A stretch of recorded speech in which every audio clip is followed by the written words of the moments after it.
اعوذ باللہ من الشیطان الرجیم بسم اللہ الرحمن الرحیم قال اللہ تعالی عز وجل ولو ان اہل القری آمنوا واتقوا لفتحنا علیہم برکات من السماء والارض ولکن کذبوا فاخذناہم بما كانوا یکذبون۔ میرے پیارے قومی بھائیوں، آپ کے سامنے یاد دہانی کرا رہا ہوں، آپ کا اور ہمارا رب کہہ رہا ہے اگر یہ بستیوں والے لوگ، اگر یہ علاقے والے، زمین کے اوپر رہنے والے یہ اللہ پر ایمان لے آتے، اللہ کو اپنا اکیلا معبود مان لیتے، اس کے ساتھ کسی کو شریک نہ ٹھہراتے اور پھر ڈر کر زندگی بسر کرتے، تقوی اختیار کرتے، اللہ کی فرمانبرداری اختیار کرتے، تو میں زمین اور آسمان کی برکتوں کے دانے ان کے اوپر کھول دیتا۔ مالک فرماتا ہے وَلَٰكِن كَذَّبُوا فَأَخَذْنَاهُمْ بِمَا كَانُوا يَكْذِبُونَ، لیکن انسانوں کی اکثریت نے اسی بات کو جھٹلایا ہے، اسی بات کو ماننے سے انکار کر دیا ہے۔ انہوں نے ایمان اور تقوی کی روش اختیار کرنے کی بجائے کفر و شرک کی روش انہوں نے اکثریت نے اختیار کی ہے۔ آج اللہ کے بندوں کو اللہ کے ساتھ شریک ٹھہرایا گیا ہے، اللہ کے ساتھ اور معبود بنائے گئے ہیں۔ جو پوچھا گیا تھا آ الہ مع اللہ، کیا اللہ کے علاوہ کوئی اور معبود ہے؟ کیا اللہ کے علاوہ کوئی اور داتا دستگیر ہے؟ کوئی اور مشکل کشا ہے؟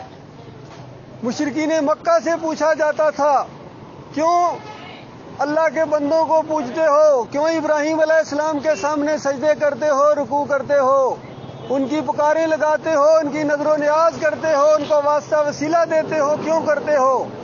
تو وہ کہا کرتے تھے ہؤلاء شفعاؤنا عند اللہ، یہ ہمارے اللہ کے ہاں سفارشی ہیں۔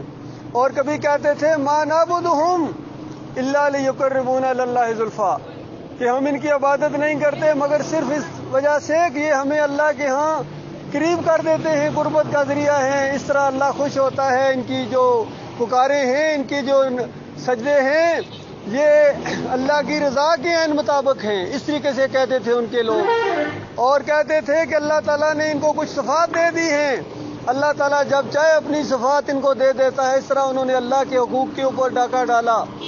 اور میرے بھائیوں، اس طرح ان کو سمجھایا جاتا رہا، ایک طویل مدت گزر گئی۔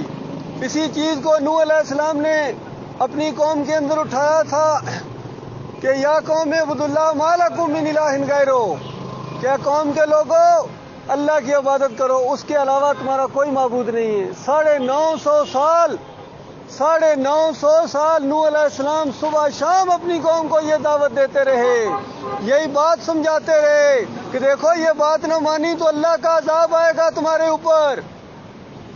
اس قوم نے جب نہیں مانا، پھر جب فیصلہ ہوا تو نوح علیہ السلام کا بیٹا بھی اس عذاب سے نہیں بچ سکا ہے، بیوی بھی عذاب کے اندر آ گئی۔ میرے بھائیوں، قرآن کیا بتا رہا ہے؟ کوئی نہیں بچا سکتا ہے آپ کو، کوئی نہیں بچا سکتا ہے۔ اگر آگ سے بچنا چاہتے ہو، جہنم کی آگ سے بچنا چاہتے ہو اور جنت حاصل کرنا چاہتے ہو تو آج ایمان کو خالص کرو، اپنے اللہ کو پہچانو، اپنے مالک کو پہچانو۔ یہ زمین جس کے اوپر چل رہے ہو یہ اللہ نے بنائی ہے۔ آسمان دیکھو کتنا آپ کو نظر آتا ہے، یہ اللہ نے بنایا ہے میرے بھائیوں۔ اور ہوائیں چلا رہا ہے، دیکھو آپ کے شہر کے اندر کس طرح نہر جاری کر دی اللہ تعالیٰ نے، صاف اور ستھرے پانی کی۔ بٹخیلا کے لوگوں دیکھو اللہ کے احسانات کو یاد کرو اور اللہ کے ساتھ شرک نہ کرو، اللہ کے علاوہ کسی اور کو داتا نہ کہو، دستگیر نہ کہو، مشکل کشا اور حاجت روا نہ کہو، پکارے نہ لگاؤ یا علی مدد کی، یا رسول مدد کی، یا غوث مدد کی۔ یہ اللہ کے ساتھ شرک ہے۔ اور اللہ کے علاوہ کسی اور کی نظر و نیاز نہ کرو، یہ 11ویں، یہ 12ویں، اور اس طرح کی مزاروں کے اوپر چادریں چڑھانا اور بکرے اور چھترے چڑھانا اور ان سے مرادیں مانگنا، یہ اللہ کے ساتھ شریک ٹھہرانا ہے میرے پیارے بھائیوں۔ یہ بہت بڑا جرم ہے، اس کی معافی نہیں۔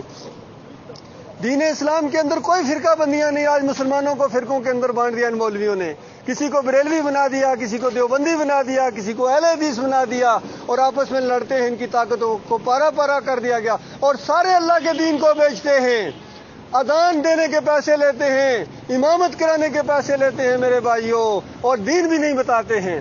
اور سارے انبیاء نے دین اسلام ہی پھیلایا تھا میرے بھائیوں. سارے انبیاء کہتے تھے اللہ کی عبادت کرو. بتاؤ کون سی بات ایسی میں کہہ رہا ہوں جو آپ کی سمجھ میں نہیں آتی ہے کہ تمہارا اپنا رب ہے, تمہارا اللہ جس نے تمہیں پیدا کیا ہے وہ تمہارا داتا ہے, وہ تمہارا دستگیر ہے, وہ رکوع اور سجدے کے لائق ہے, کوئی اور نہیں ہے. انبیاء سجدے کے لائق نہیں ہے میرے بھائیوں. انبیاء ضرور ہیں, نیک لوگ ہیں, ان کے راستے پر چلو. ان کو پوجنا پکارنا شرک ہے میرے بھائیوں. ان کے سامنے رکوع اور سجدے کرنا یہ شرک ہے اللہ کے ساتھ. میرے بھائیوں سارے انبیاء اللہ کے سامنے رکوع کیا کرتے تھے, اللہ کو پکارتے تھے. ہمارے آخری نبی محمد صلی اللہ علیہ وآلہ وسلم نے یہاں تک کہا ہانڈی کا نمک ختم ہو جائے اللہ سے مانگو, جوتی کا تسمہ ٹوٹ جائے اللہ سے مانگو, اور جب کبھی کوئی مشکل مصیبت آئے اللہ کو پکارو, اور جب بھی سوال کرو اللہ سے سوال کرو. کتنی سادہ سادہ باتیں ہیں میرے بھائیوں, کیوں سمجھ میں نہیں آتی ہیں؟ کب ان فرقوں سے نکلو گے, کب شرک کو چھوڑو گے, اور اگر موت آ گئی ہمیشہ کی آگ میں اتار دیے جاؤ گے. اللہ تعالیٰ ہم سب کو اس آگ سے بچائے.